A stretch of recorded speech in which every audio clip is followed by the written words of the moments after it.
two. Okay. Welcome to our afternoon session. As far as I see, we have two presentations. Is that right? Okay. Our first speaker is Edoardo Tortarolo, professor of early modern history at the University of Piedmont. Is that how you pronounce it in English? Okay. Currently, he is also the secretary of CISH and a fellow at the Center for Advanced Study in Munich. In previous times, he was a Leibniz professor at my own alma mater in Leipzig, but unfortunately, we missed each other because you were there till 1998, and I started there in 1999. So unfortunately, no meeting took place at that time. And the topic of Professor Tortarolo's speech is there a synchronicity in the secularization process? ? The floor is yours. Thank you. I would like to project a picture, especially one of them. I have slides. I have slides to show.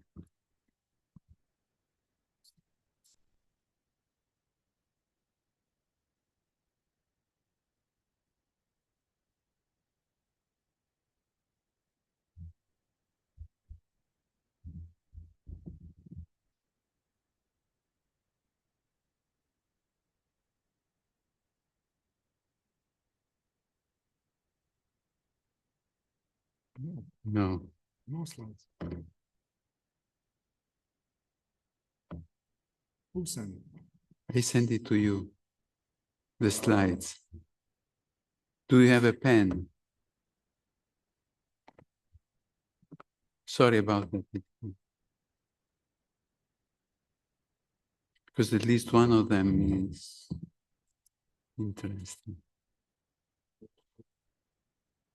Yes.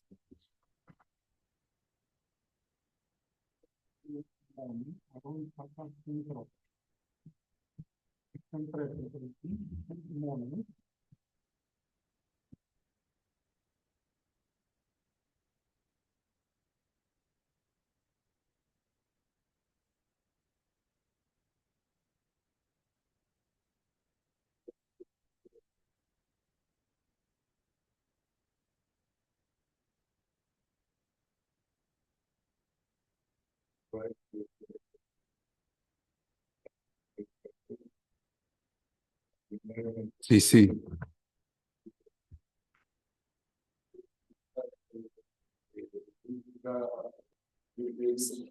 Send it again.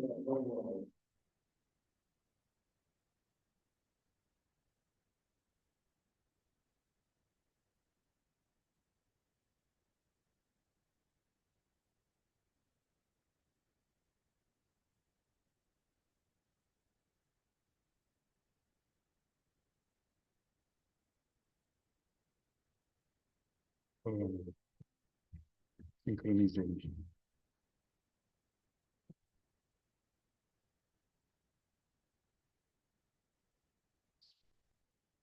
Okay. Forward. Yeah, forward. Yes.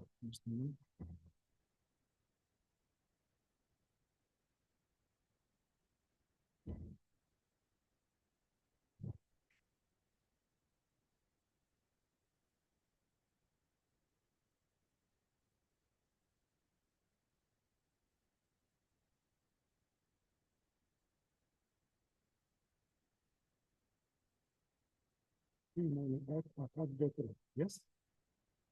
Accaduto. Okay. Ok,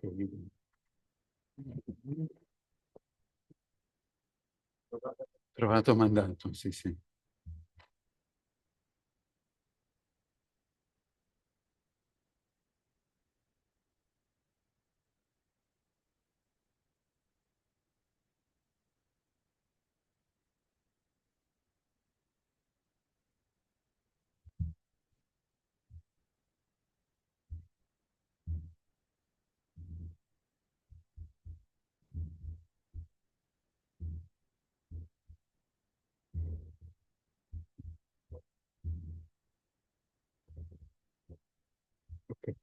This is, yes? Yeah. Yeah, okay. Just a moment. Yeah, please.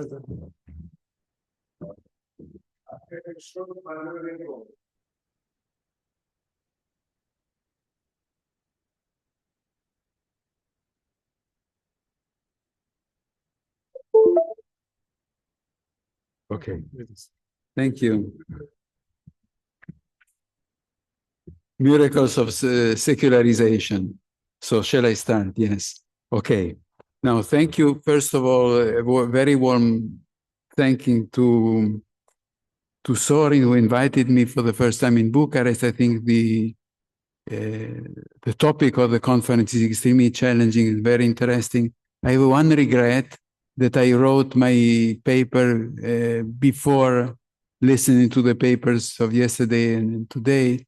So if this was not the case, I would have written something completely different, since I learned a lot about synchronicity. So I will try to incorporate in my thoughts some of what I have been learning in these last 2 days. The title is there a synchronicity in the secularization process? When I wrote my thoughts, I was still of divided spirits in a way. I was not sure about the outcome of this question. Now I'm more inclined to think that there is no synchronicity at all, and on the other hand, that secularization is an ambiguous concept that we shall discuss together.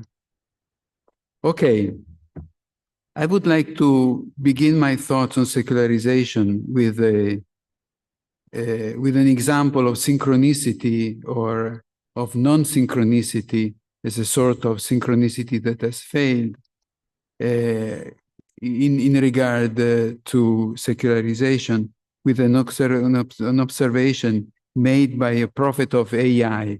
Artificial intelligence is an extremely important concept, and I'm glad that Sorin has already organized one conference, one workshop on it. I think it would be great to have a meeting similar to this one about artificial intelligence and the historical disciplines specifically, because the impact of artificial intelligence is going to be massive. Now, what I am doing is to refer to one of the gurus of artificial intelligence, the American CEO of Anthropic, one of the numerous applications of artificial intelligence.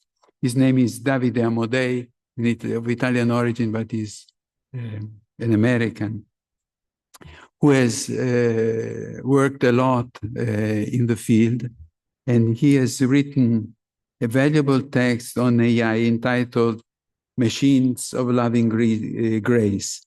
And I can only recommend to read it, because it is a sort of vision of the impact of artificial intelligence also on modernization. This is one of the points that I would like to approach. It is online, it is available, freely available. And in this pamphlet, Amodei weighs up the risks and dangers associated with the irresistible progress of AI. And this idea that AI is irresistible is quite interesting. Now, Amodei believes that the definitive victory of AI will happen very, very, very soon in 2027, so in 2 years' time.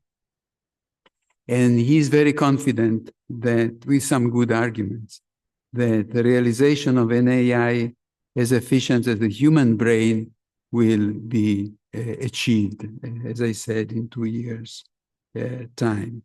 This triumph of artificial intelligence is what he calls powerful artificial intelligence. It is exactly the same thing as other people call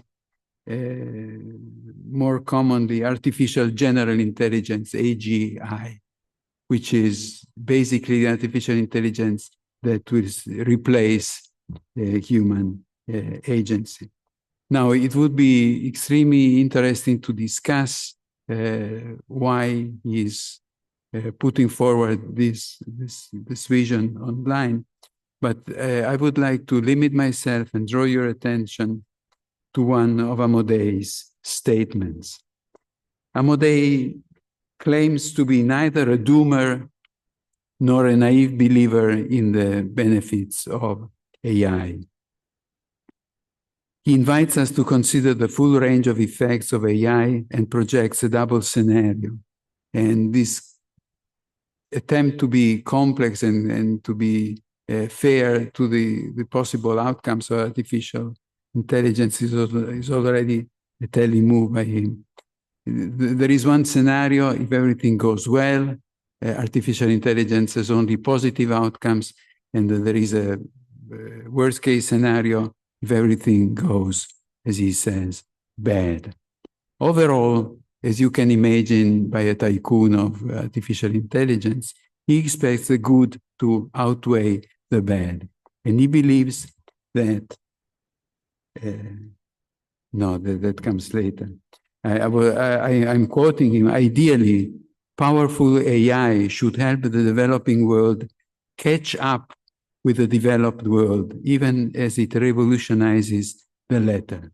And the key word here is to catch up, which is a crucial concept of modernization theory, and also obviously of a dynamic vision of synchronicity or synchronism.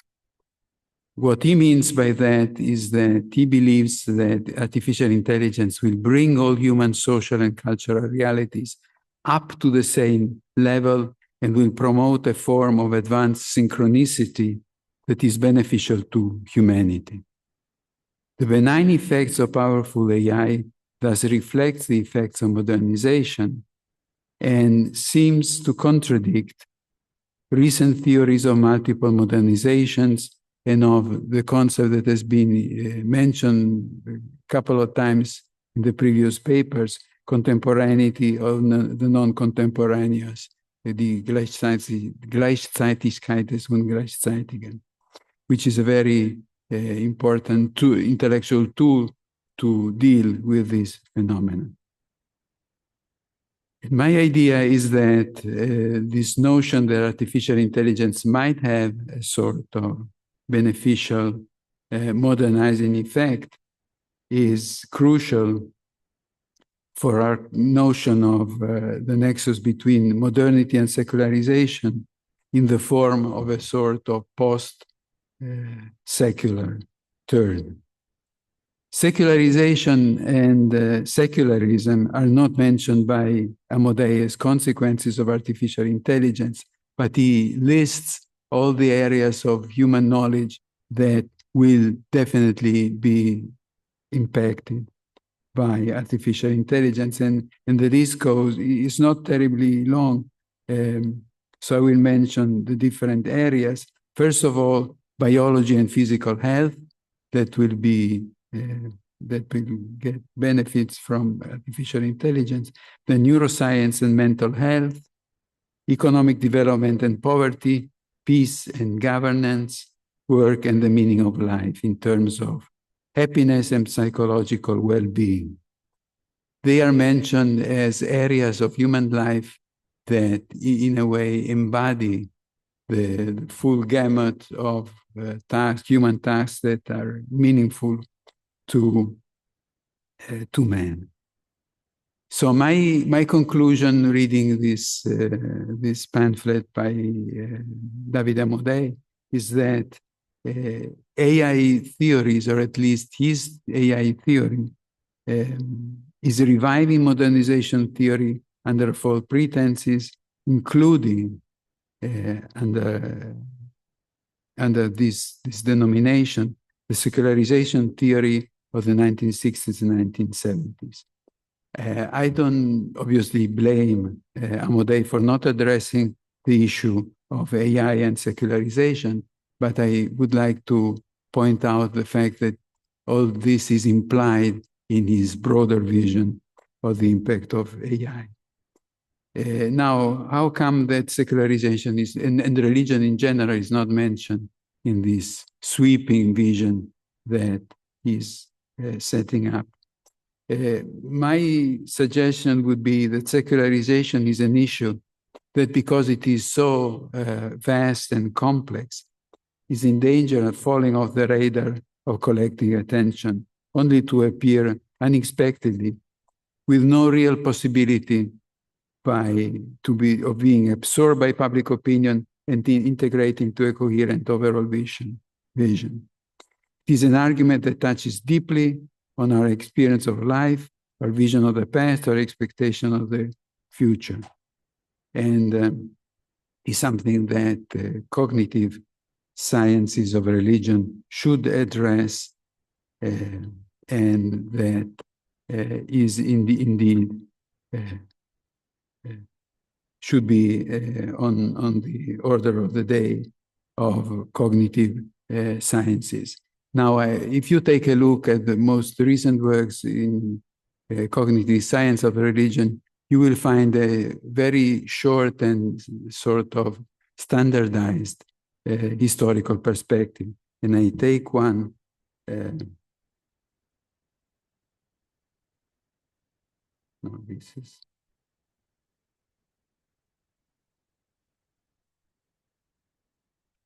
This is one that I will refer to as an example of shallow. I'm messing up with. I would like to go.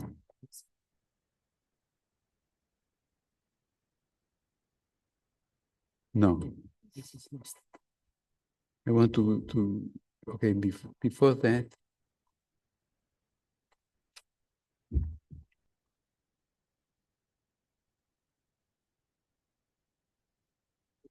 This one. Okay. Okay, we shall keep it. I will come back to this in a minute. Okay, I will use the board.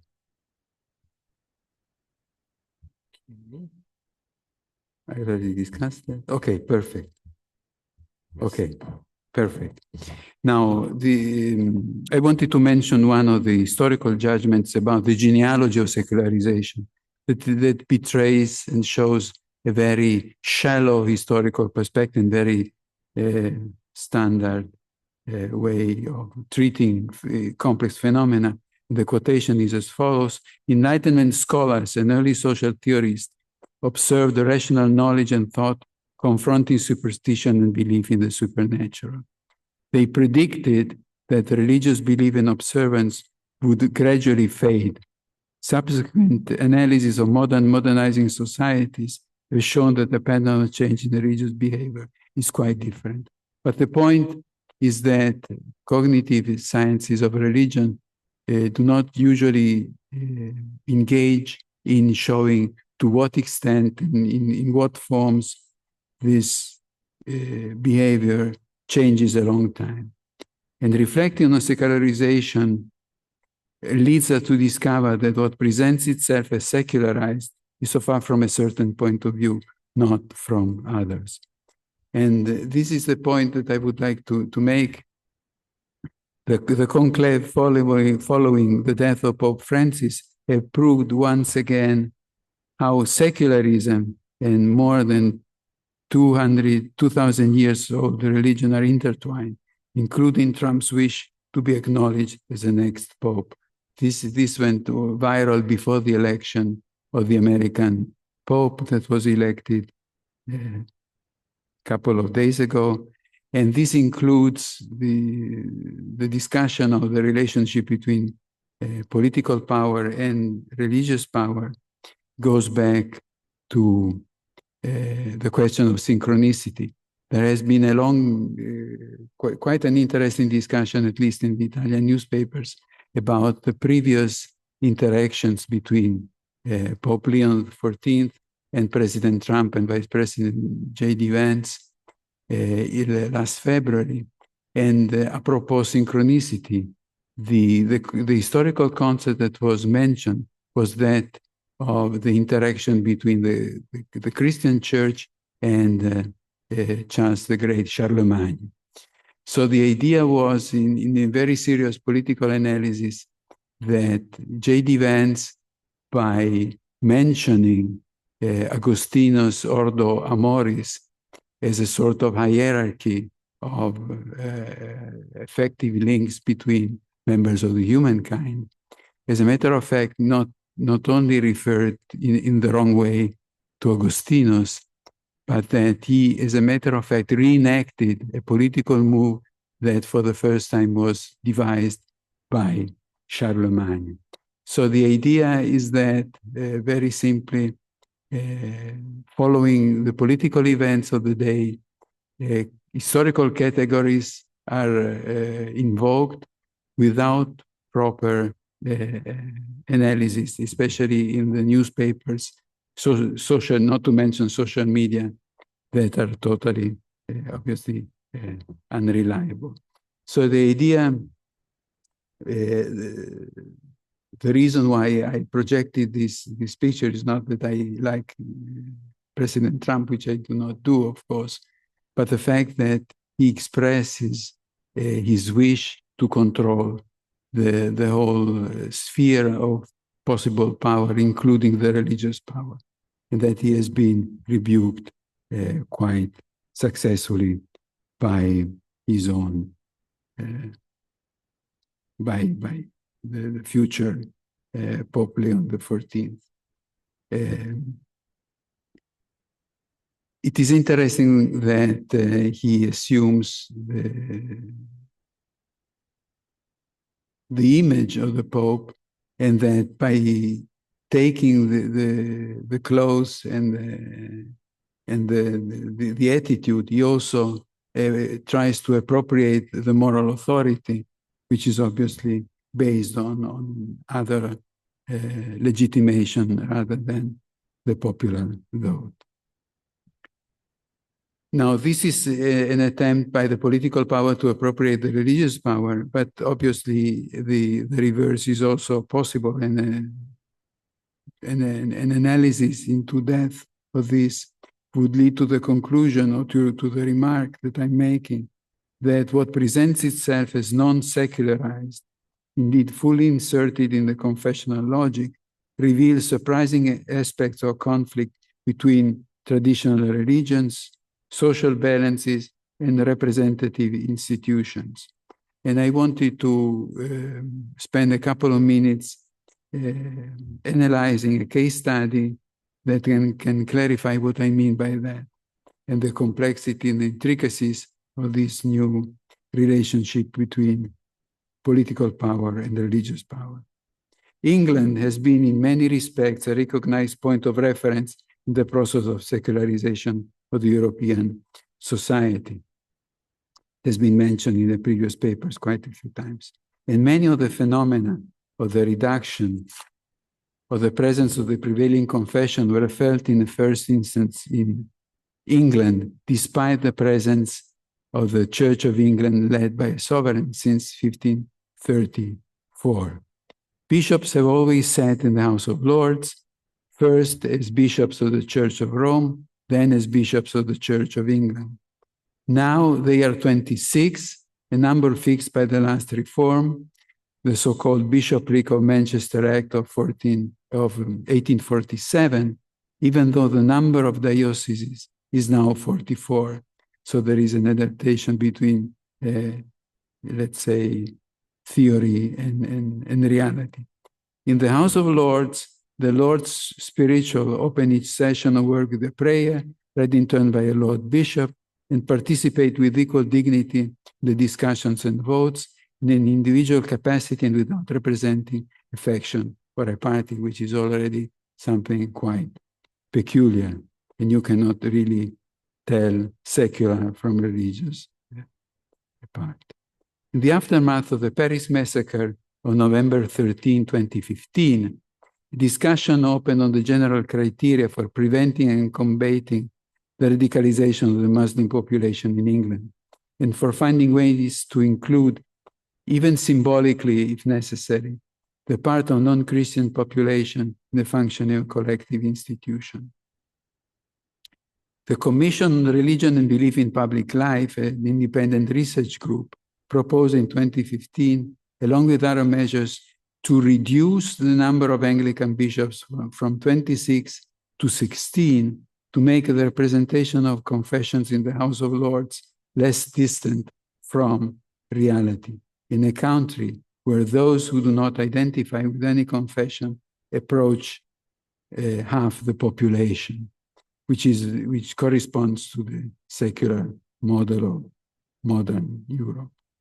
A country in which Muslims outnumber Jews and non-Christian religions, economically active and very well represented, include Sikhs and Hindus to a very large extent. So it's a mosaic of different religions and confessions.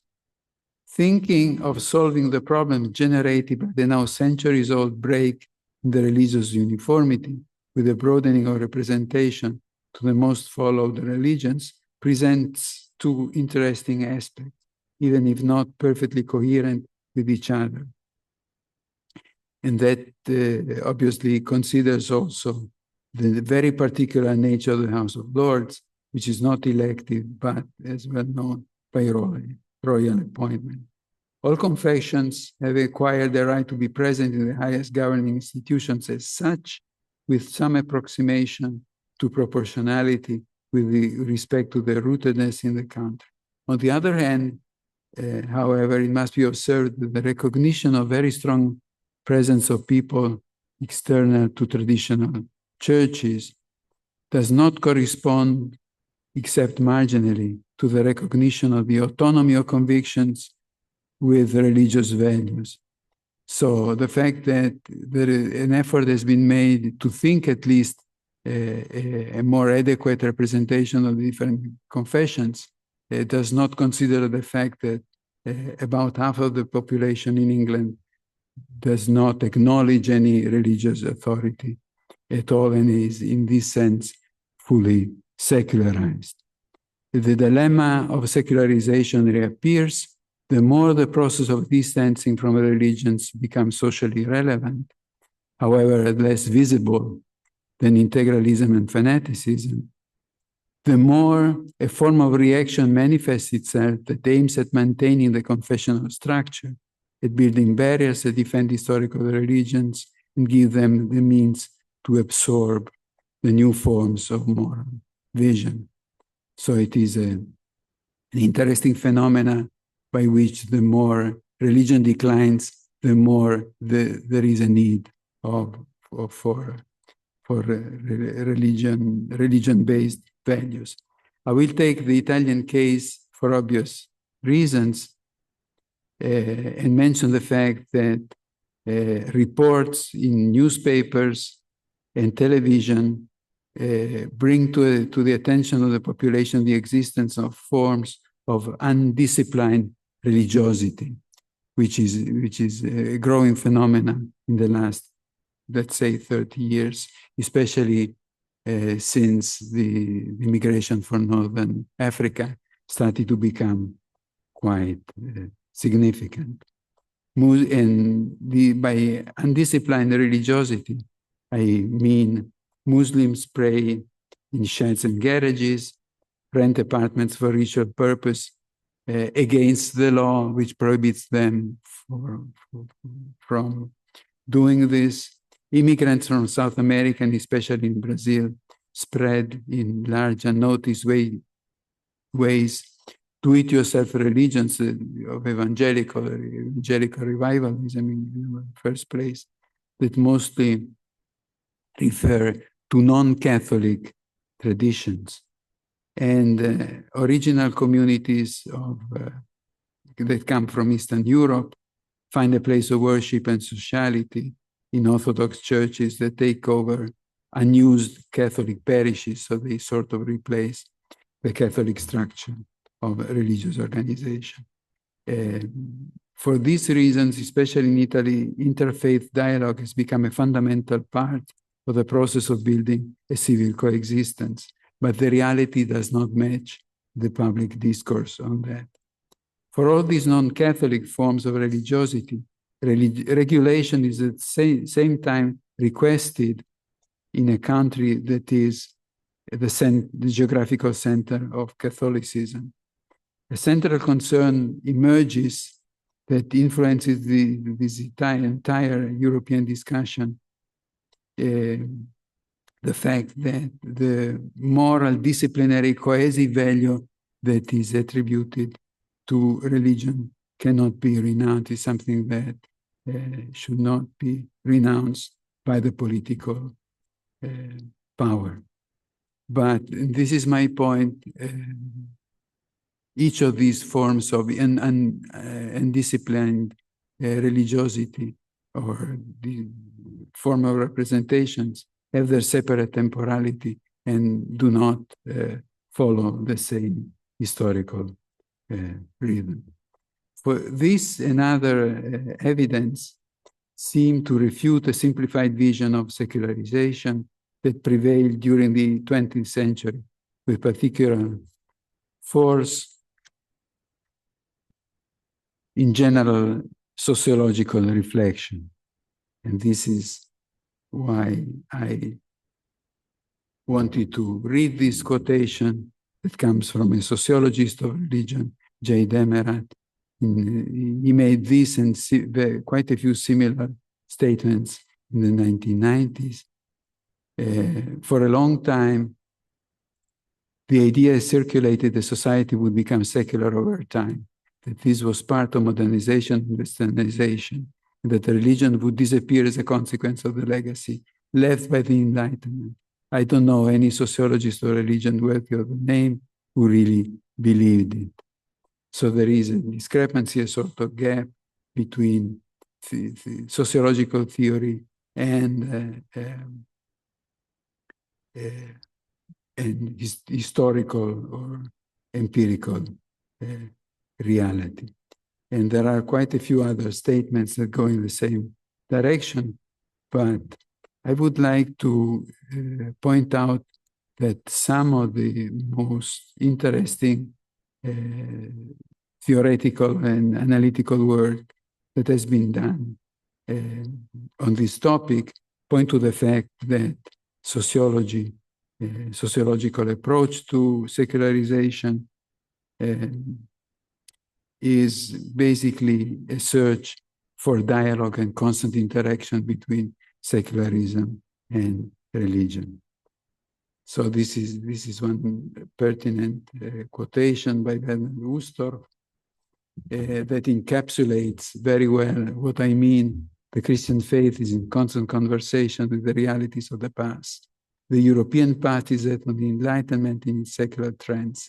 We can only work in the culture we have inherited. This culture may be exceptional and seen globally, but it has produced a new set of things to do and questions. Christianity in this cultural context cannot but respond to the questions posed by the Enlightenment and then by post-Enlightenment, particularly those to which these have not been able to give answers. So one point that I take away from this discussion is that the process of secularization is to be taken seriously in terms of questions and answers. Another philosopher of religion who has expressed his views on this in a very fair and balanced way is Achille Pilgrami, who basically made the same point while acknowledging the fact that modernity without secularization is hard to conceive. Now, this is the second part of the thoughts that I have been presenting to you. It is about the notion of secularization itself, what it does mean and what it meant in the past. It has been used quite unreflexively, especially by sociologists, and I mentioned in particular Marcel Gauchet and Robert Bella, who have been studying the process of secularization without being particularly careful about the meaning of the word And this is the point that I would like to make, that as a matter of fact, the word secularization in different European languages has been invented quite late in the 19th century, and that when we look for the term secularization or secularisation, sécularisé in the 18th century, and still already in the 17th century, we find completely different phenomena. So before becoming a central theme of 20th century Christian theology and religious sociology, secularization in the different European languages was in fact a legal term whose meaning was clear to contemporaries and limited to the juridical sphere. It had nothing to do with believing or not believing. Used apparently for the first time in the Peace of Westphalia, 1648, in one of the treaties that structured the end of the 30 Years' War.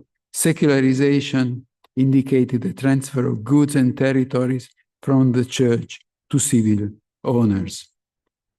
The term and its derivatives entered the vocabulary of canon law to indicate the passage of members of the clergy from belonging to the regular orders to the secular clergy. And it is interesting that this legal term acquired some sort of moral, ethical undertone quite early. And in 1683, an anonymous author wrote a pamphlet entitled Le Jésuite Sécularisé, which appeared, as I said, anonymously. And he used the category of secularization in the technical sense that I already mentioned, but added a sort of moral nuance. Having become a secular priest, the protagonist of the dialogue has abandoned the Jesuit order and its dark mysteries and unfathomable secrets to live, as the author said, with honor and the esteem of all in civil society.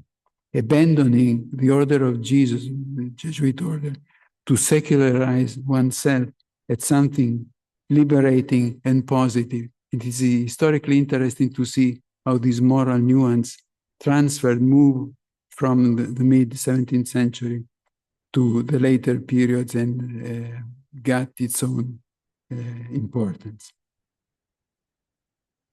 To secularize, still in the years of the discussion at the beginning of the French Revolution, retained the technical legal meaning connected to the passage from ecclesiastical to state property and from the regular to the secular or lay state. But also, it also was accompanied by the moral implication that re-establishing a correct balance between the properties of the Catholic and Anglican churches and the population was the task of the state, by its nature, secular and concentrating on its own civil task. So secularizing in the transition between the 18th and the very early 19th century takes slowly the meaning of fulfilling the mission of lay power. The process that can be defined nowadays as secularization in the 18th century was therefore grasped with this term in non-European language, but so it didn't come to maturity in a way. But in different countries and different political systems, the same phenomena presented itself in the form of reduction of wealth, privileges, oppressive and illegitimate control exercised by religious institutions of the population. And so the dogmas or the criteria of some form of natural law slowly replaced the religious origin of political order. And this is the very long title with the subtitle of an anonymous pamphlet written and published in England in 1740. 8 that speaks about this process, and the author did not theorize at all the end of the church, or much less of religion, but indicated the moral tone he attributed to the proposal to sell all the properties of the Anglican Church. A poor, sort of bare-bone Anglican Church would be better fitting to fulfill its own mission. So the reform that was spiritual and temporal was at the moment when civil power was taken away from the clergy, the wealth that was the source of corrupting luxury and harm to the greater part of the population, tried, impoverished by the war effort in the War of the Austrian Succession. And if we look up the notion of secularization in the Encyclopédie, which is supposed to be the manifesto of the French so-called radical enlightenment, we see that secularization, and the entry was written by Diderot himself, as the technical meaning of secularization is paramount.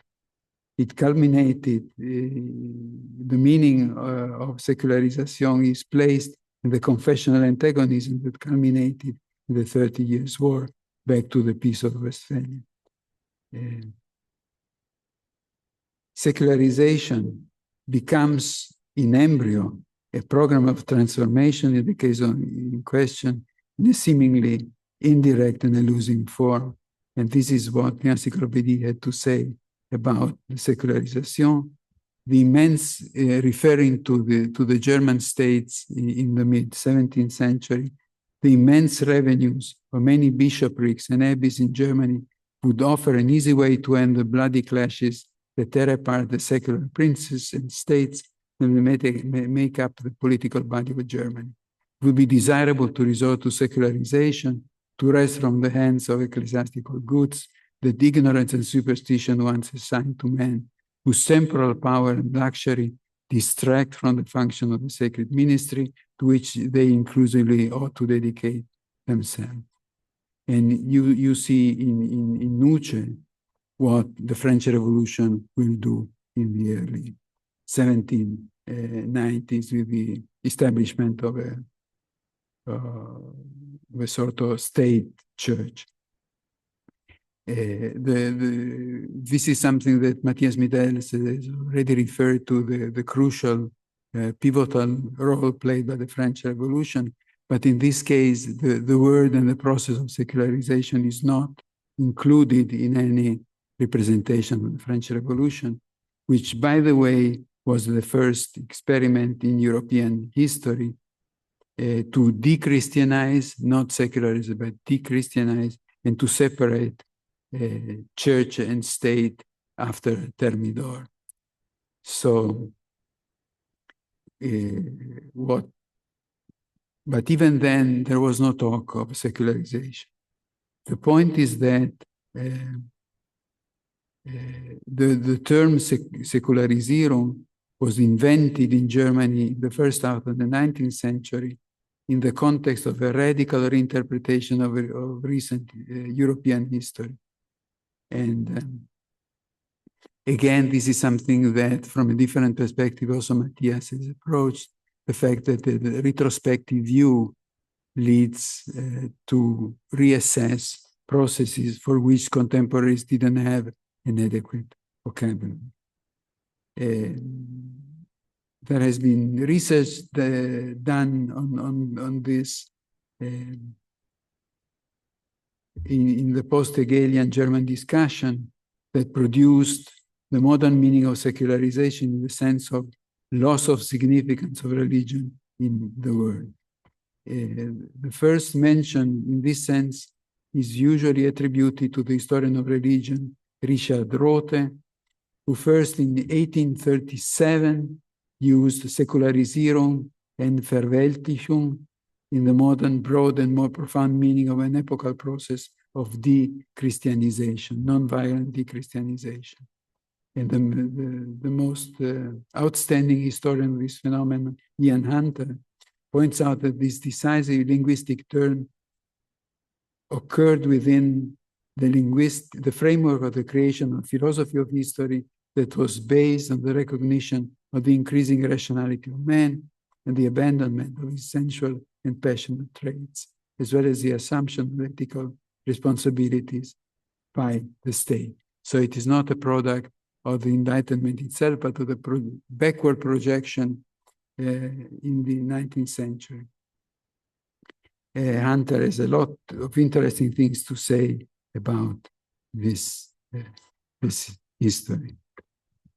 But his reconstruction of the story of secularization leads to a different approach to the phenomenon itself. And again, this is something that has been mentioned quite a few times, the gap between theory and practice, between empirical evidence and hermeneutical interpretation. And Ian Hunter's answer to the question to what extent secularization was a practical, really real phenomenon, is that secularization as we use it is a militant concept that comes from a political cultural battle, and he claims that secularization basically never happened, and it is a way to rationalize the power of a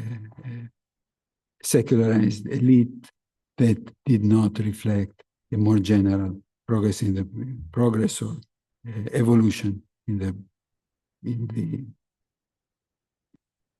the population. I will skip the part on different contemporary events that led in England and elsewhere to the formation of movements, secularization, in order to come to the conclusions that might lend themselves to a more open discussion.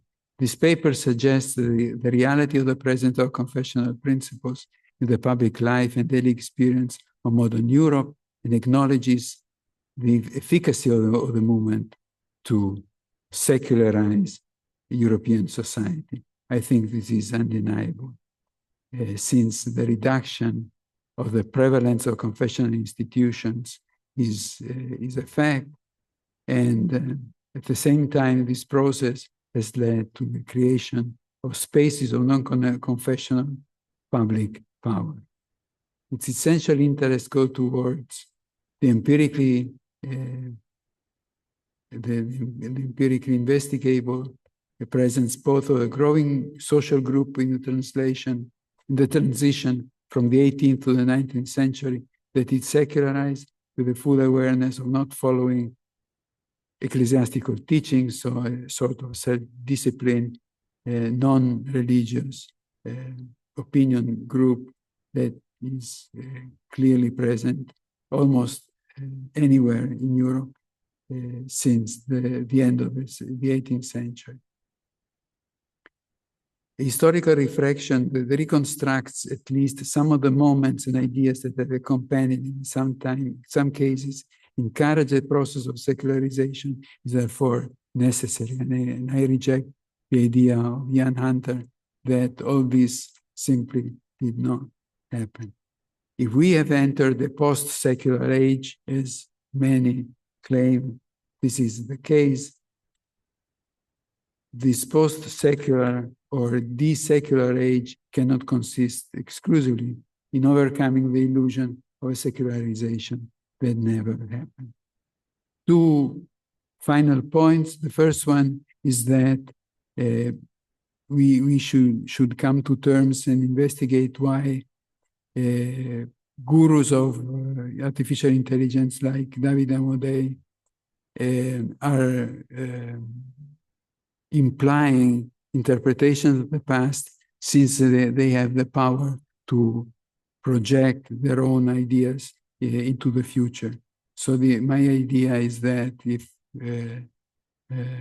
a conference on a workshop on artificial intelligence in historical disciplines will ever take place, then it should be about the interaction between artificial intelligence and historical interpretation. But we have to take very seriously the statements by people like Amodei or Sam Altman. The second point that I would like to make, the very final point, is that we have to pay more attention to the intrinsic meaning of these concepts like secularization, modernity, and even synchronicity. What we really mean by them is something that should connect in the project of the geschichtliche Grundbegriffe, the social structure that produces these notions and the independent dynamics that are inherent in those concepts, so that they develop always in interaction with the social context and to a variable degree with their own independent dynamics. Thank you very much for your attention.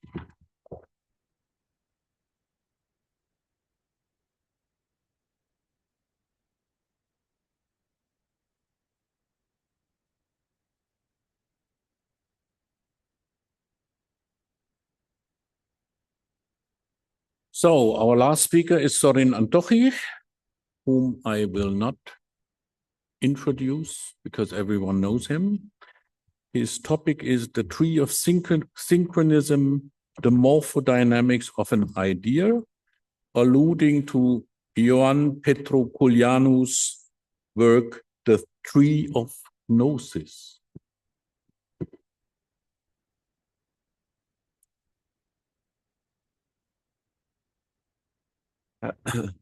Thank you very much, Stefan. I didn't know what Edoardo was about to say, but I can tell you that during this conference on AI and humanity, we actually touched upon such issues like those that you mentioned. And indeed, in my own presentation, I insisted on the fact that there is a discussion about history and historicity, very much linking to your Kozelekian ending. Yes, indeed, operating with concepts that we do not quite understand or do not contextualize well, leads us nowhere. And of course, I took note of your idea of a specific discussion on AI and historical theory, which in fact we are going to do together. I will be sure of it. Yeah, even more so, I have to say, just before on secularization, one interesting addition that to the notion of secularization is nationalization, one, and second, decolonization. These two happened in Romania in the 1860s, when the two Romanian principalities, first two, Moldavia and Wallachia, united in 1859. A debate emerged in basically boyar Masonic French Renaissance or Romanticism oriented young people to nationalize the properties of the church. And the secularization of monastic property followed. This was a very important moment. So on the one hand, it was nationalization because it was taking all this to the state. But first of all, it was a process of decolonization because these fortunes of the church, in most cases, which are vast estates on which they had Serbs, including Gypsy Serbs, but not just Romanian Serbs as well, and dependent workers. And that was a big thing because this property had been used for centuries by the Wallachian and Moldavian ruling princes to sponsor the monasteries on Mount Athos. Mount Athos survived exactly because these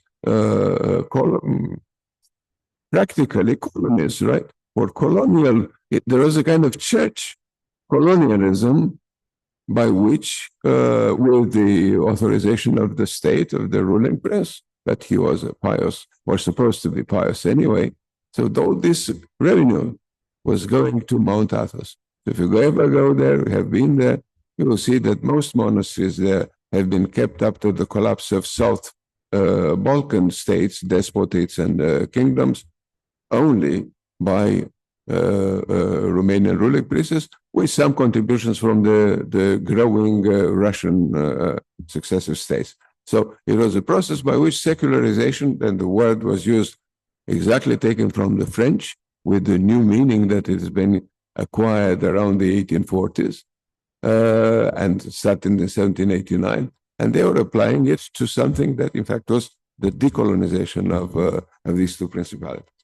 But the biggest surprise in this presentation of Edoardo was that he, at some point, introduced the discussion of cognitive study of religions, or history of religions, religious studies. This indeed links perfectly to what I have to say, because when planning this conference, I thought that I would place myself modestly at the end, and then look, since there has been a long series of conferences in Romania on synchronism over the last year, I thought of this as a possibility or an opportunity to map the diversity, conceptual and social and semantic and epistemological, methodological, of notions that are connected to these notions and practices that are connected to the idea of synchronism. I cannot dream of a compendium, not a multi-volume collection of texts and commentary, not of a Kozelekian dictionary of concepts, not even an encyclopedia of historical facts. But there should be an attempt at some form of organization of this global phenomenon in view of a comprehensive analytical treatment. Because synchronisms, and there will be a book quite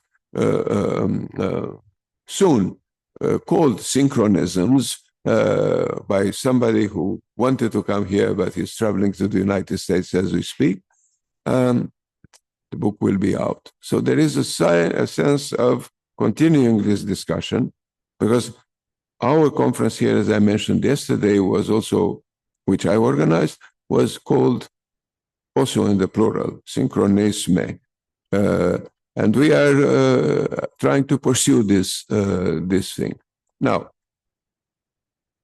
on looking at the possibility of organizing this extraordinarily diverse material from diverse cultures, from diverse areas of the world, languages, practices, and so forth, one possibility, I thought, would be to go back to a very interesting attempt by a Romanian scholar of religion, Ioan Petru Culianu, who was born in 1950, was killed actually at Chicago in the Divinity School itself in 1991 at age 41.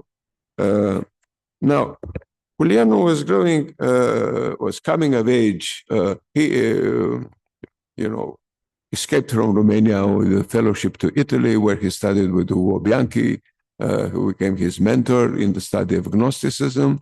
But then he always wanted to do something, not just more than the erudition that he had learned in Romania and was emulating by looking at Eliade, the patron saint of the history of religions, but he was looking for more, for something else, something different. And that emerged, in fact, at about that time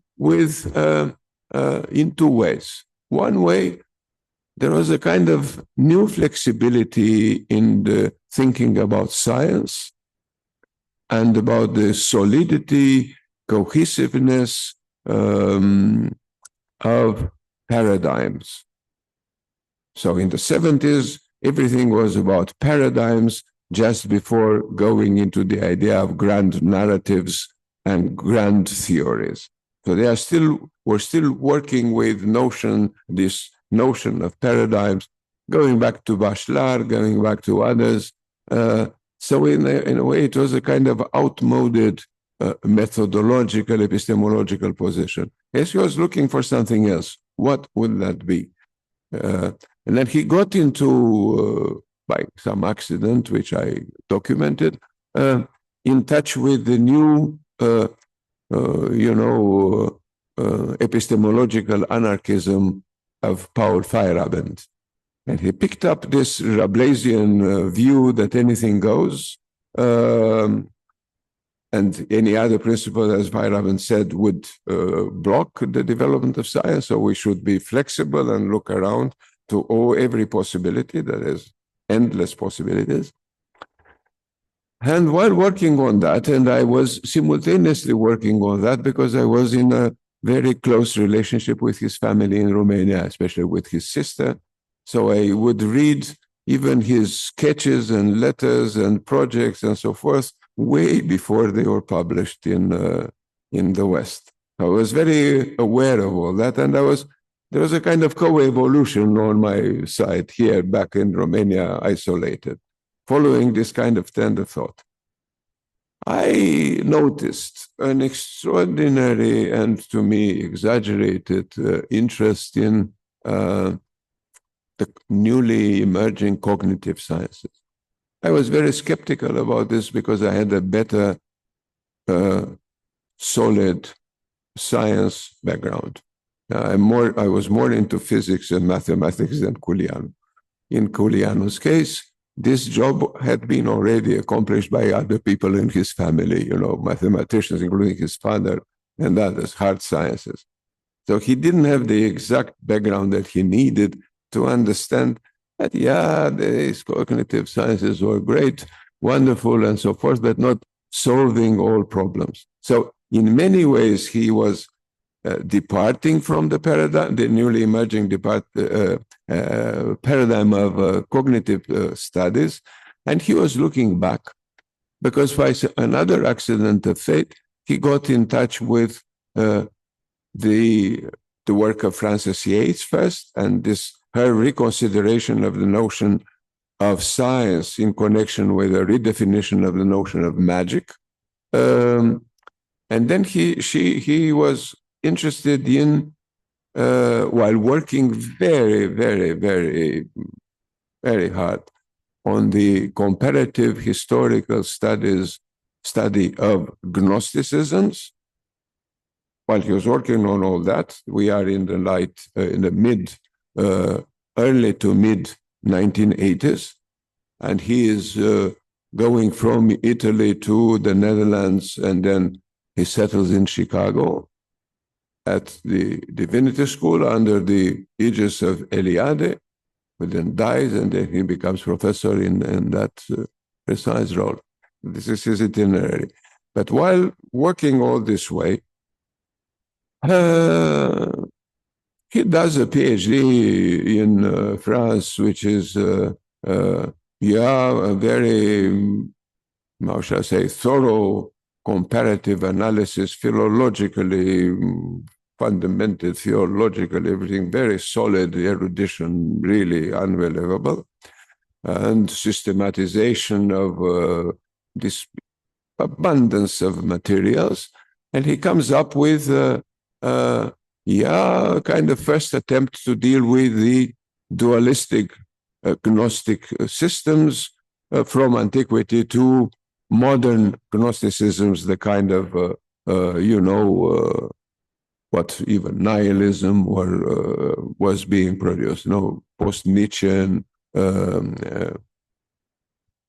European worldviews. And at that point, he publishes this in France. And of course, this is a very respectable work, but it is still linked to, how shall I put it, to his trajectory towards erudition. So the book in French is Les Gnoses dualistes d'Occident, Histoire et Mythe, Plon, 1990. And then, of course, he almost immediately starts working on a translation of that into English, together with his fiancée, Hilary Wisner. And the thing is that happening, he was developing now a radical vision of that, trying to organize this extreme diversity of theories, worldviews, experiences, theories on the experience and all that material in a different way. And cognitive science is emerging on one hand, but especially the very strong processes I mentioned, very nice. Then other forms of history of ideas, history of agnosticism, history of the Renaissance, which he had studied already in Romania, of course. But then he develops very high-level expertise in the field of the Christian Kabbalah. And then he gets to meet Moshe Idel, whom I had invited for this AI and humanity to close the conference on Zoom. And his contribution was on the Golem cybernetics AI. So I'm very happy that I'm closing pretty much around these issues and about these things. Now, this very felicitous encounter between the two guys, both of them from the province of Moldavia in Romania, and Moshe growing up next to the monasteries visited by Culianu. It's a very funny thing. And somebody mentioned here in fact, Maciej mentioned here this form of freedom in the mountains. One aspect of this freedom in the mountains, which I will submit to your attention, is this. There was a rumor at the Vatican that the Catholics, the otherwise great, good Catholics, the settlers in the mountains of eastern Transylvania, between Transylvania and Moldavia, were womanizers, were not respecting the celibacy, things of this sort. So there is somebody dispatched to this area to do, ad liminem, to do some inspection there to see what's going on. So the guy comes, and we have the document that describes this very in great detail. And basically it's this, the executive summary would be this. It's true, they are not exactly behaving the other way, no. But there is something worse than that. These people gather in their communities and they engage in something pagan. The priest pretends that he can go up on high and comes back with messages from God. And then they behave accordingly. So they were practicing shamanism, which was brought there from wherever they came from. They were not, maybe they were not, white-skinned, probably not. But of course, in any case, they brought forms of Siberian shamanism to the Carpathians. And it's a perfect liberty that they were enjoying. They kept shamanism as a very important practice. And the funny story in this, funnier story, which was documented on my suggestion by Moshe Idel, is that a certain Jew who was wandering, as most Jews in the area, found out that there was also hesychasm, this mystical sect of the Christian religion in one of the monasteries. And by moving up and down that road, he came to the idea of what came there to become Hasidism.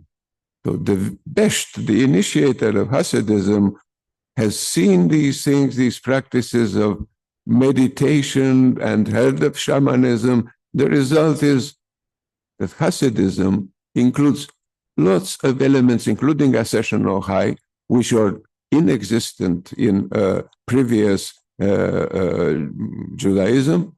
And all this becomes a form of, shall I call it synchronism? Syncretism in any case. So it is how in the 17th, 18th century, the multiple peripheries of the mountains and these people, Catholic, shamanic, Orthodox Christian, Jewish, they were developed. And the best actually was also talking to some Muslims in current southern Ukraine. So because they were coming all the way up from, so you get the most unbelievably syncretic, or if you want, synchronistic combination of that. So I will, now, I'm now working on this thing because through the discussions with Moshe, Culianu became interested in something that in a way is a form of, let's say, a very early form of cognitive science, because medieval scholars of the Kabbalah were thinking just like Europeans, sometimes under the influence of the Kabbalah, most of the time, in terms of an ars combinatoria, or of a system of very simple generating rules, or generative, like generative AI, think about this when you think about this, that enables someone, someone smart, we understand that, and well-trained and educated and versed, to develop an extraordinarily complex system of thought. And they came up with this idea of a tree. Hence my title, The Tree of Synchronism. Branching out everywhere and branching down everywhere, and having interactions between the roots and branches and everything that goes through them, the birds, the winds, the light, whatever. And that is the vision that Culianu actually suggested in order to bring some, how shall I say, coherence in the vision that we have of something so diverse and so extraordinarily intricate and interacting that you can only think in terms of that. You can think of it in terms of cognitive science as this system of binary rules that can generate the complexity of a fractal universe. And he was actually misunderstanding the discussions about fractals, but it was a very felicitous misunderstanding, because he added this notion. I discussed this personally in Budapest with the father of the fractal theory, and then he said, well, I never thought about this, my goodness, right? It's a great idea. And indeed, it was a great idea of, yes, imagining something of an infinite diversity that is continuously generated by a kind of living tree, not a dead sistema naturae or Mendelevian table, that takes into account all the occurrences, including learning by trial and error, including attempts that fail,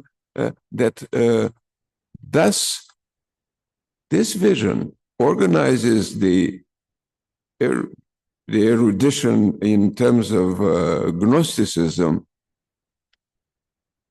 especially of dual Gnostic systems, into an extraordinary complexity in which, guess what, you find room for every other form of creed, religion, vision, because in fact, this vision of the tree includes all the other possibilities and influences and so forth.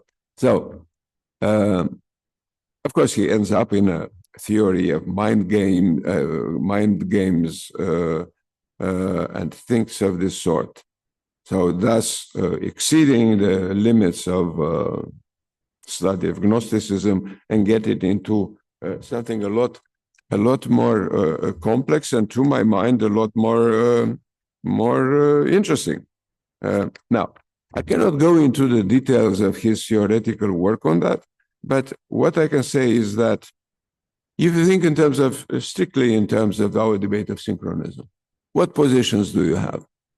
You can be in sync, no?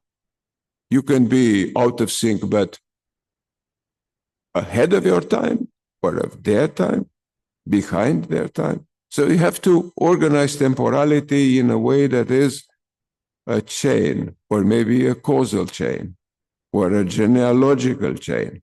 That things are, in fact, a lot more complicated than that. Now, we'll maybe close on this point. One of the Romanian authors who was dissatisfied with the idea, Lovinescu, the ideas that are very clearly presented here, even today by Victor Rizescu, he had this idea that he radicalized a vision then of a real scholar from the 60s, 70s, Edgar Papu, who had a kind of aesthetic or hyper-aesthetic vision that Romanians were not synchronists or synchronized or synchronous. They were protochronists. They have invented, but he was modest. He couldn't say that Romanians have invented everything. Well, there were others who took up this wonderful idea, which for a staunch nationalist is really great. And they came up with the idea that Romanians invented everything. And then they were there first. And this from here, this is the theory of protochronism, as we call it here. So not synchronism, but protochronism, we were before. And in a footnote back in, 40 years ago, I just had asked this, but couldn't this author, I didn't consider the rest because it was delirious to me, but I said, okay, let's assume that protochronism is a way to understand Romanian history. We were there before everybody else. But couldn't we, at least for the sake of argument, imagine 1 second, one isolated person in a moment of confusion or of absent-mindedness is a little bit behind shortly? So there is no discussion about post-chronism. So this is, I think with this, I give you an indication of and my last point is this. National history is usually, and there was this in Macei's presentation, they try to construct the best they can, kind of unitary, coherent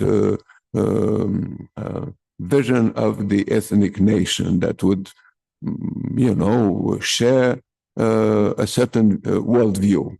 And this can vary, you can talk about in terms of time, cosmic Christianity that Eliade ascribed to innocent people all over the place in the Balkans, you see. They didn't know about it, of course, and they lived happily ever after. But the idea is that some people could imagine that there is such a thing as an intranational, because this discussion here are mostly about international synchronism, right?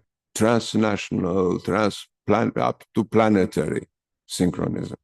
But the first thing is that the intranational synchronism. Do you find it really there? Do Protestants and Catholics on the same areas, let's say France, which was already a unitary state, do they really live in the same? Do they really live in sync? Do they really share all these things? If you look at what they say theologically, then you realize that they live in different times. Some of them live still in the times of the Sinfonia, of this fusion of the temporal and the spiritual powers, like in Byzantium. And like you could see in the wonderful AI photo, since the American emperor is naked, he thought that it would be a good idea to have somebody else's clothes, and he found the clothes of the Pope, the clothes of the emperor were apparently not available, so he dressed up as a Pope. But this is a long history. And in countries that are as diverse as Romania, as Italy, and others, as Germany itself, synchronism has to happen first between provinces, between regions, provinces. And then the last point is, which in Romania has been a very big deal for centuries.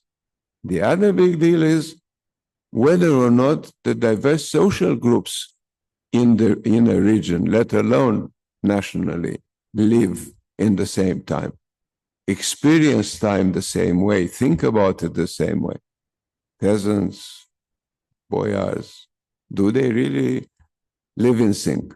And then the other thing is, do the other populations, under Ceausescu and the communism, we used to say co-inhabiting populations, right? Nationalities, naționalități conlocuitoare. This was the name for minorities. But do minorities live in sync among themselves and with a majority? That is a very difficult argument to make. So I would say that by the time Lovinescu was struggling with this notion that he understood the best he could, there was a lot of discussion about synchronism all over the place. Actually, the problem was after the creation of Greater Romania in 1918, to do something about the adoption of the Gregorian calendar, and that happened in 1919. There was a calendrical form of synchronism, which was legally submitted. The discussion had started at least in 1900. In fact, in March, there was a commission and so forth. The army in 1919 asks for the reform of the calendar because they were having practical problems with the synchronicity, especially when the Greater Romania was forming. And finally, in March 1919, there is the decree that constructs this. And finally, exactly 100 years, the same year, Lovinescu was publishing the first volume of his trilogy on synchronism, the Orthodox Church accepted this thing. So from 1924, the Romanian Church lives in sync with the Gregorian calendar. I'm not, for all kinds of religious reasons, I'm not getting into these theological things. Why Easter is still celebrated differently, that's a different thing. Christmas in sync. But in 1924, a logic of synchronicity was introduced even by the church. And then the long road towards synchronization had started. So since this is, I think we go directly into the discussions without any break. Since this is my preface to the discussion, I think we have enough stuff which was presented here over the last 2 days to embark on a more systematic treatment of the topic, to bring along those who couldn't be here, not just those who were on Zoom, they were with us. They were spatially elsewhere, but temporally they were here. The problem is to try to integrate some other works on the notion of synchronism, which I think we have expanded and refined remarkably along by talking to one another. And yes, we might need another exploratory workshop, as they say today, more informal. And then I would think we are ready to produce a rather intelligent collective volume on that. And that would be, because when Gilad was talking about all these things, there were people who didn't get into this large international canon who introduced dramatic changes these are the main years after World War II when lots of things happened, and some of one of the things that seemed local at the time, but was revisiting a longer discussion, not only among the Jews, but also among Christians, very strong in the Middle Ages.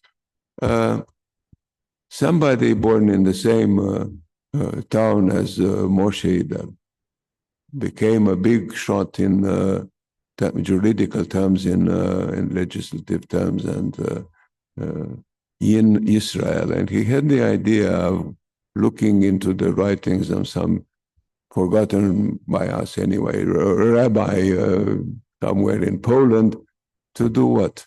To allow widows to remarry before they get the 7-year break and before they get material proof that the husband or wife disappeared. Now imagine the impact of that form of thinking at the creation of Israel and after the Holocaust. So it came in, I would introduce this thing, it came in, it was very timely. So sometimes ideas can be very timely. And that is the absolute form, I think, of synchronism, when thinking and concepts really are in sync with reality and history. So this is how I started to think about this several years ago. I'm happy that we are here together, and then I cannot get into because there was a discussion about boycotting history that Lisi mentioned, very popular here. And then Balázs mentioned this idea, which is very dear to me, of ethnic ontology, which I theorized, and which means that time, that the nation has a cosmos of its own. It's not that it has a history, it has a time, which is, it doesn't have a territory, it has a space, it has a space.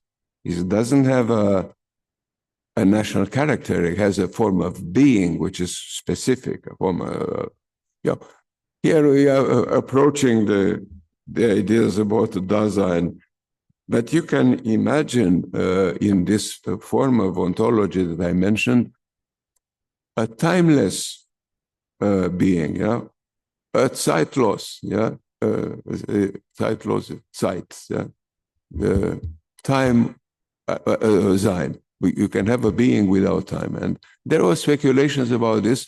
It was up to us to bring them together, theorize maybe once more, and then do a book on that. Now, if anyone wants to intervene now, fine. In any case, I have to say goodbye shortly to Edoardo, who needs to catch a plane at some point. If we discuss here, fine. If not, we can discuss over a coffee next door. That's up to you to say.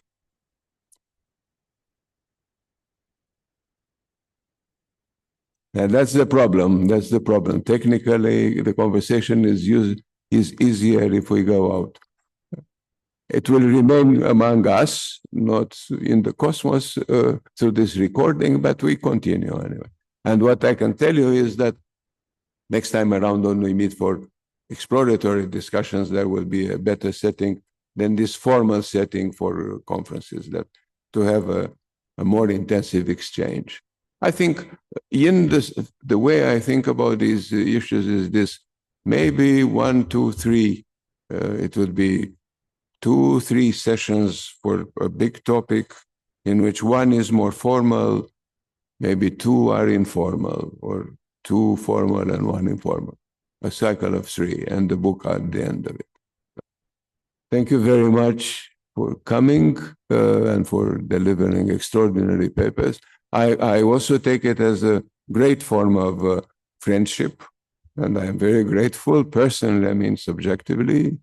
And this is just the beginning of a beautiful friendship with the Romanian-based, not Romanian, transnational hub of the Academia Europeană. Thank you.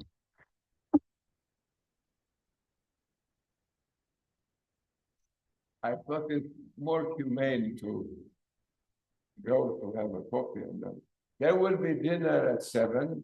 in the place that you know, next to the hotel. And, we are free. Don't need to behave anymore.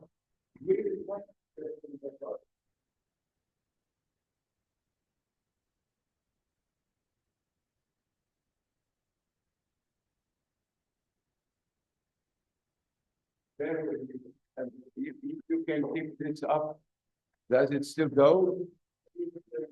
Yeah, no. Wait a minute, because I was confused by the presence or the absence of the break, and then since we took care of the break. Now, our colleague and friend Bola Stencheny has just published this extraordinary synthesis, which is called Intellectuals and the Crisis of Politics in the Interwar Period and Beyond, a Transnational History. Now, I have flyers for everybody for you to take and use, and then for you to circulate the book as well. I'm careful. Yeah. Now, I can tell you that this is a debate that we are having with Balázs for many years, and he has. Now, usually Balázs, as those who know him know well, usually Balázs does most of his work for others, and sometimes collective volumes that he produces are, well, anyhow. But there's too much work by him in that. But occasionally he also publishes books that he has the how shall I say, indecency to sign. He writes them, but he also signs them. And this is one such example. Now, he is, of course, going through the systematically through the idea of crisis. He does a morphology, which is in fact a morphodynamics, just as I was saying in my title, picking this term from Culianu. Then he's looking at the crisis of the mind and spirit, the crisis of capitalism, the crisis of social cohesion, the crisis of liberalism, the crisis of democracy, the crisis of socialism, the crisis of the nation state and the international system, and the long shadows of the interwar crisis up to the present. Because I think we have agreed all the time through his writing of the book that we are not out of the crisis yet. And as French philosopher Granel used to say 30-some years ago, the 30s are before us. Les années 30 sont devant nous. He was making a very solid point of that. I was less convinced 30 years ago that this was the case, but now I think he was absolutely prophetically right. And yes, the 1930s seem to be in front of us. So now I will ask Balázs to come here closer. I will spread some more. Yeah, I will not give a speech, obviously, but I just wanted to say a couple of things about this project. I mean, one thing is that it didn't start after COVID. So actually, it's not that I try to do something quickly after it became consensual that there is a crisis. I mean, like, it's actually the product of a much longer term engagement. And I think in some ways also the crisis of our own university and what happened in Hungary and with Central European University in the late 2010s, and then also in a way kind of like a multiplicity of crisis situations that we went through. I think from the late 2010s onwards, and it was very important for me to kind of think about this in a dialogue with Kozelek's work. Yes, I mean, like, not necessarily how to say, taking it 100%, internalizing it 100%, because I had my own ambiguities about the Kozelekian intellectual project. I mean, I had the opportunity to talk to him a couple of times when he was alive, so it was not a kind of bookish interaction. And I was very, of course, much, how to say, was under his impact intellectually and in terms of his personality, but at the same time, it was quite clear that Kritik und Krise, so the text that is the most important text about conceptualizing crisis, was written in a very particular moment with a very particular politics behind it. Yes, and I mean this is actually part of, in a way, the depoliticization of the conservative revolution tradition, and it is very much as a result, it has this very interesting blind spot about the interwar period. So it's very interesting if you read his later, so like Geschichtliche Grundbegriffe chapter on crisis, then he says something like that yes, I mean, he's basically describing this 18th century transformation, looks at, Burckhardt, looks at all the 19th century shifts and says that in the interwar period, nothing interesting happened. Yes, and I mean, it's quite funny from the perspective that actually all the intellectual sources with the help of which he is reflecting on this story, like Schmidt and Heidegger, are exactly the key crisis thinkers of the interwar period. And of course, this is a kind of classical blind spot, similar blind spot of why, for example, Hannah Arendt was unable to reflect on the politics behind Heidegger's kind of fascist engagement, and why she thought that it is enough to describe him as a non-thinker, she described him as a thinker in general, but in view of his fascist engagement as a non-thinking person, the same way as she was describing Eichmann as a non-thinking. So I think like there, when something is too close and too personal for us, it's very often we are unable to historicize it. And I had a feeling that it's in a way similar problem with Kozelek, and that of course led to a very particular narrative about crisis that is basically in the mind of the intellectuals. Yeah, so I mean, like basically Kritik und Krise is very much about that it's a hubris of the intellectuals who generate the crisis. And I think after COVID and after all the things that we went through, it was quite clear for me that we have to somehow negotiate this kind of constructivist imagery with something that is actually happening to us, and it is not reducible only to the fact that this is somewhere in our brain. Yes, I mean, and COVID was not only in our brain. It's also true that the way we processed COVID was dependent on what was in our brain. Yes, I mean, for some people it was a kind of pandemic. For some others it was a state conspiracy against, liberty, and for a third person it was just a kind of like nuisance. But it was true that there was something happening still biopolitically to us. And for me, it was very, very important to kind of rethink the interwar crisis discussions from this perspective. Yes, that there is something that is happening. I mean, like there's economic dynamics, political dynamics, like the collapse of all these democratic governments. This is not just in the brain of the people. It is not just Spengler fantasizing. Yes, it is something happening. But at the same time, of course, the way we process it is to a certain extent dependent on our cultural, ideological, psychological, and other stakes. And then the other important thing that I was trying to take into account is that I was trying to think about why ultimately there is this proliferation of crisis discourses. Yes, that like why people opt for this.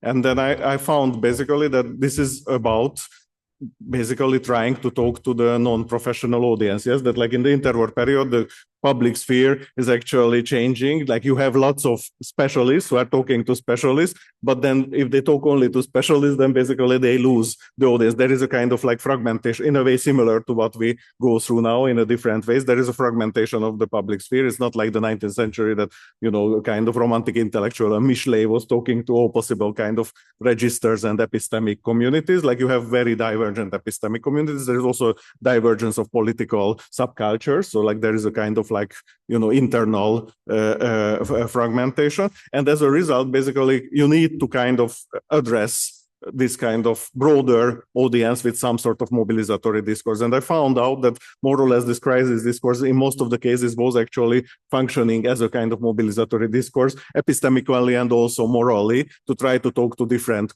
communities, to synchronize actually different groups. So there is an element of this as well. And that also meant that I was kind of trying to understand that which kind of crisis discourses are actually fitting into this anti-modernist project, which is very much about, in a way, what we talked about, second Sattelzeit, kind of re-hierarchization and detemporalization of political concepts and all that. And some of the other crisis discourses were actually in some ways modernist. Yeah, so I mean, like, we shouldn't read this whole crisis discourse from the perspective that this is just a kind of like anti-modernist conspiracy, like, you know, in some ways like the caricature of what the Kozelekian reading would be, that this is a kind of, you know, anti-decisionist permanent debate that, you know, stupid intellectuals who don't know how to kind of deal with their distance from power are kind of generating, and by this generation they are ultimately in a way shipwrecking the rationalist decisionist power. I mean, I had a feeling that it's a very problematic perspective, and it's of course very Schmittian perspective, but at the same time, you also have a variety of different political projects. And what's more, many of these political projects are also shifting. Yes, I mean, the same guys in the 1920s could have a conservative project, and in the 1930s, we talked about this, could have an anti-totalitarian project. And in some ways, the epistemic framework is the same, but the political function is very different. And then the other thing that I was kind of finding, and that was very interesting, is that basically there is a difference between actors who are actually using this crisis discourse to kind of problematize one sphere, one epistemic, within one epistemic community, the presumption. So, for example, like somebody who is using crisis as an economic concept and tries to explain from a multidisciplinary way why there is an economic crisis, and there is a kind of discourse which is actually already fitting into this anti-modernist project, which I called multi-sectorial crisis discourse, which is basically saying that there is a kind of general crisis. And usually I found out that these general crisis discourses are actually anti-democratic and anti-modernist. The localization discourses of crisis discourses are usually can be also democratic. Yes, so that was one thing. The second thing is that I was trying to kind of read this from a kind of very synoptic European perspective. So read the Eastern Europeans not as the, how to say, monkeys who are repeating or trying to synchronize with the Western discussions, but what I was trying also to say yesterday, but the Eastern Europeans from this kind of semi-parallel perspective were very often were more sensitive to the European context than the Westerners, because Westerners very often talked about themselves. Like Paul Valéry is basically talking about Europe from French perspective. But Bogdan Radica, the son-in-law of, he was one of my favorites, like the son-in-law of Guglielmo Ferrero, he is basically making an interview with 25 European intellectuals from the early 1930s to the 1940s, basically tries to understand from Berdyaev to Moras, and from Valéry to Merezhkovsky, everybody, and Evola to whomever you want, and tries to make a cognitive map of European crises. Because you need an Eastern European who does this, because for him this whole European space is one space. Yes, and then the interesting thing, however, is that when does he publish this? When his own country goes to crisis. So actually this Agonia Europe, or Agonia of Europe book is published when Yugoslavia collapses, because then all of a sudden he synchronizes with this European discourse. He has been recording these conversations for 10 years, but he didn't know what to do with it. But when his own country collapses, then all of a sudden this whole Agony of Europe becomes relevant for him. And I think for me, this was a very paradigmatic case. Yes, I mean, I found lots of other things. And of course, here there is also this very interesting conversation of underground conversation of different semi-peripheries, for example, Eastern Europeans looking at Spain. Yes, so I mean, like that you know, somehow these conversations are actually going on. Unamuno or Ortega is more relevant for many Eastern European intellectuals than sometimes through Paris. Yes, yeah. So Unamuno and yeah, or Paris. Yeah. So, and then the last thing I would like to say, because I think I was trying to think about what the historian is doing ultimately when he's or she's describing interwar crisis discourses, because it's one thing to make it as an antiquarian project that, okay, let's try to morphologically kind of map it, but I was thinking that would be kind of boring, and it would be not really interesting to spend 3 years. And I was thinking that basically what I could do is to try to think about how the interwar crisis discourses generate certain ideological traditions that resonate with our crisis now. And I found out that basically there are two ideological traditions that are very much emerging or re-emerging actually in this interwar crisis discourse context, and this is populism and neoliberalism. And that was kind of very interesting experience to kind of try to map this, because what I found is that these two traditions are actually very much talking to each other in the interwar period. So like in the 21st century, we often read these two traditions as antagonistic, yes, that there are basically neoliberals who are kind of fucking up the economy, and that's why we have populism, or we have populism and the populism is fucking up the economy, and that's why we have a neoliberal backlash. But what I found in the interwar period is that you have very many actors who are at the same time populist and neoliberal. I mean, think about Röpke, Wilhelm Röpke, yes? I mean, like he is ordoliberalismus on the one hand, on the other hand, he is basically one of the main inspiration for Eastern European populist intellectuals. And then I found that there is a certain kind of long durée tradition of these two frameworks that is affecting the 21st century, obviously.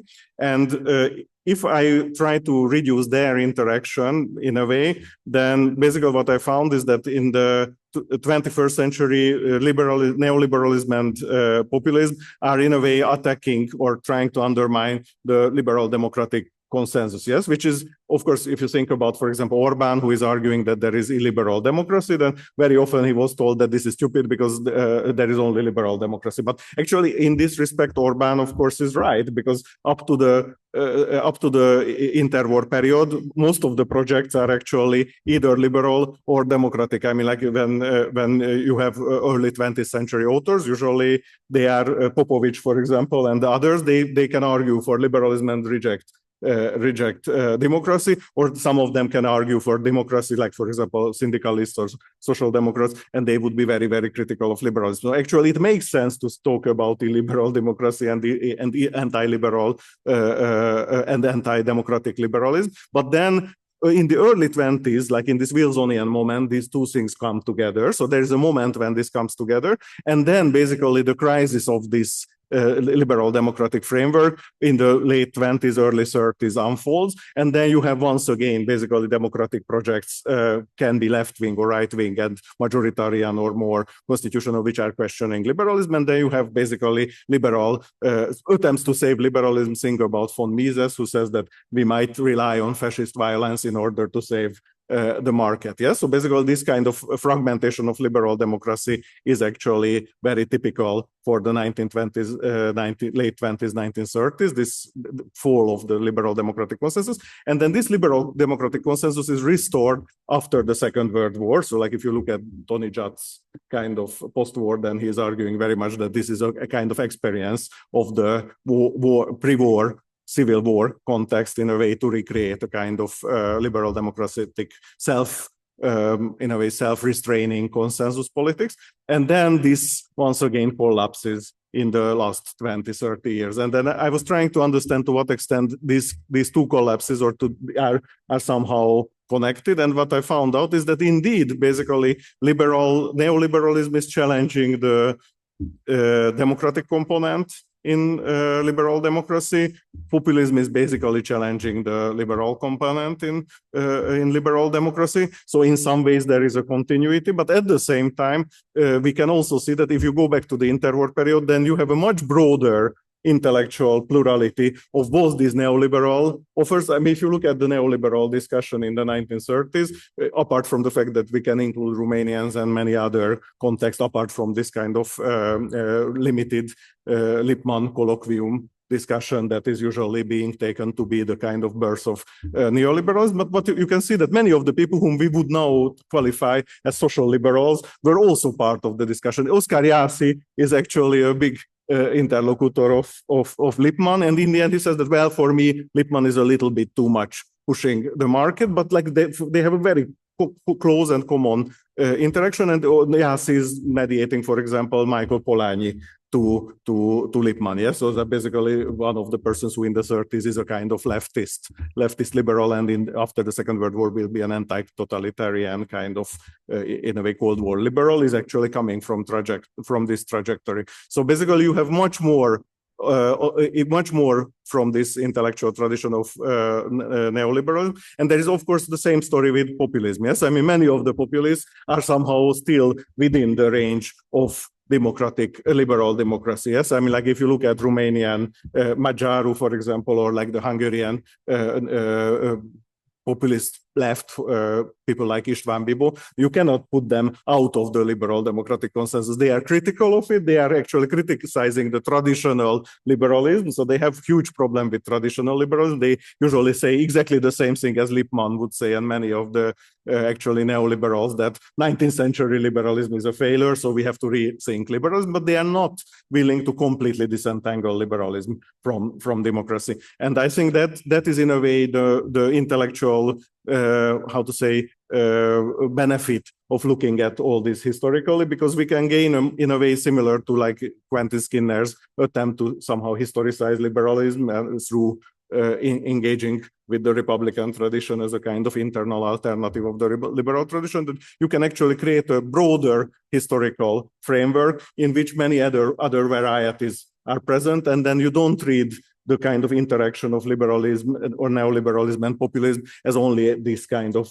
mutually exclusive relationship, but as a much more intimate, to some extent, of course, connected to this chrysogenic relationship in the interwar period. It's not by chance that we are now back to these two ideologies, but at the same time, we can also read them as a much more potentially dialogical traditions. And if they are potentially dialogical with each other, we can also be potentially dialogical with them and take seriously their criticism. Yes, that not every neoliberal challenge against liberal democracy wants to completely disentangle liberalism and democracy, and not every populist challenge against liberal democracy wants to completely disentangle liberalism and democracy. And that is, I think, potentially an intellectual toolkit to think about what about militant democracy. Yes? So where is the point where you have to actually defend a democracy or liberal democracy, and what is the point until which you are under the pressure to continue the conversation? Because I think this is now, I think, will be very much the big question in the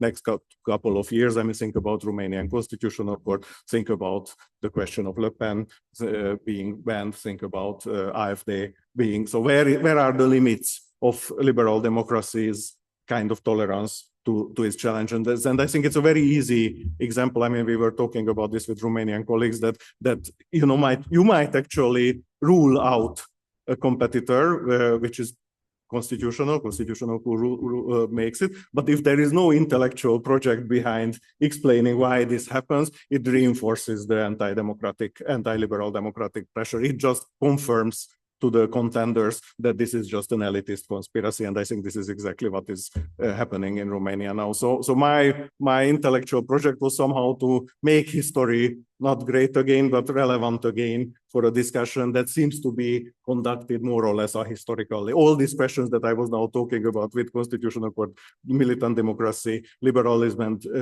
and populism, and all this is now basically discussed in the political science discussion absolutely ahistorically, absolutely irrespective of what happened. They, even my favorites like Jan Werner Müller would tell that, populism in the 20th century, early 20th century, which was called populism, is not relevant for our discussion of populism today. Rosan Vallon, who was trying to make an effort to somehow connect it, couldn't connect it because, like, basically he couldn't really find the French tradition with which he could connect. And this populist literary prize that he found was given to Jean-Paul Sartre, and it didn't really fit his theory. So I mean, like, basically, if you don't make this more transnational European synoptic or syncretic analysis of these two intellectual traditions, just stick to methodological nationalism and pick up your own national context, then usually this will fail. But if you read it from a European perspective, then all of a sudden this multiplicity of trajectories, then all of a sudden Myrdal from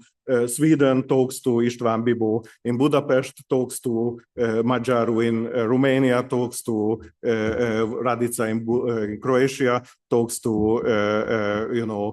all possible kind of other actors in all possible contexts, and then we can get some sort of story of European intellectual history, which is not a kind of pars pro toto of the global history. So it's not something like a kind of incomplete global history, but actually validates the European intellectual traditions as well valid, yes, because we are now also under pressure to kind of say that there is nothing to see in the European tradition. I think if you want to understand the interwar political debates, you have to take into account that most of these debates are framed within a European framework, and it's very conscious that most of the actors are framing it in a European framework. So I think it's also an attempt on my part to make sense of the European intellectual tradition. It's not as an exclusivist tradition, not as a kind of other of the global tradition, but having its own dynamic and its own intellectual, I think, dignity also, so to say. So I mean, this is more or less what I wanted to say, and I would be happy if, even if you didn't read the book, that if you have questions, I think we have Gila. It's nice. Shout. Yeah. Thank you very much. I just wanted to say this: the book circulates in the whole world. Get it back. The thing is, you have just listened to an audiobook version of the book with a bonus, which was volume 2 of the book. And the good news is, which audiobook producers I don't think have not used all the time, is that you can speed up, you can work about the speed. So he gets the perfect audiobook, which is very quick and takes about 1/10 of the book read out, at a different speed. So thank you very much. Now, if there are questions, you take them.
With the scuff of his neck free. We know what happened in Nuremberg in 1947. But Kozelek used to go up until Schmidt died in 1974, I think, like 100 years old or something, in Plettenberg in the Rhineland. And they used to talk for hours. So even Kozelek and many others were incredibly influenced by that nucleus of a time where those ideas are born. And once those genies are taken out of the bottle, they remain, you can't bring them back. Even 100 years later. Talk now. That's very important. But I think what I was trying to do is exactly to also put Schmidt into context. Yes, that like basically he is just one of the representatives of this kind of intellectual civil war. So like you have, from Evola to Eliade, yes, and I mean and many of them are extremely captivating intellectuals. So I mean, the point is not that these are, just easy to erase, yes, because I mean, these they are geniuses, yes, and they are in some ways the most provocative thinkers of the 20th century, and that's why it's a very complex engagement, yes, because if it would be very easy if we would say that these are criminals, yes, and get rid of them, yes, but they are not, and I mean as a result, I think our intellectual engagement has to be fairly intensive with it, because I mean we cannot just cancel them, yes, I mean like we have to kind of, yeah. And there is another thing which matters in terms of our synchronizing reading of what was going on in the 1930s. Without becoming anachronistic or anything, we should remember that there is a kind of great chain of being. There is a transmission chain. And in some countries, this has been taking place almost secretively, or if not, really in hiding. And take the communist countries where there was a almost continuous, totally continuous line with occasional, moments when this was discussed in the open, usually in connection with things that were new or considered new, unknown, rediscovered. And with this, if we are in Romania, there is a moment from the mid-1960s when the legacy of the 1930s resurges and reappears. It is debated, formats the high culture of the 1970s to defining extent. And then this is why it's so easy because you get into the format, the interwar masters disappeared.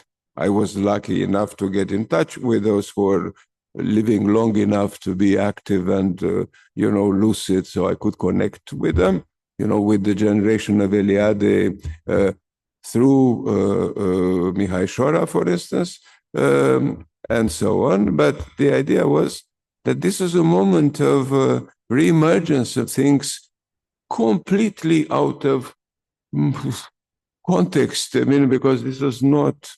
But then national communism was recycling and using and weaponizing and instrumentalizing some of these things from we would say, completely different context and ideological and so forth.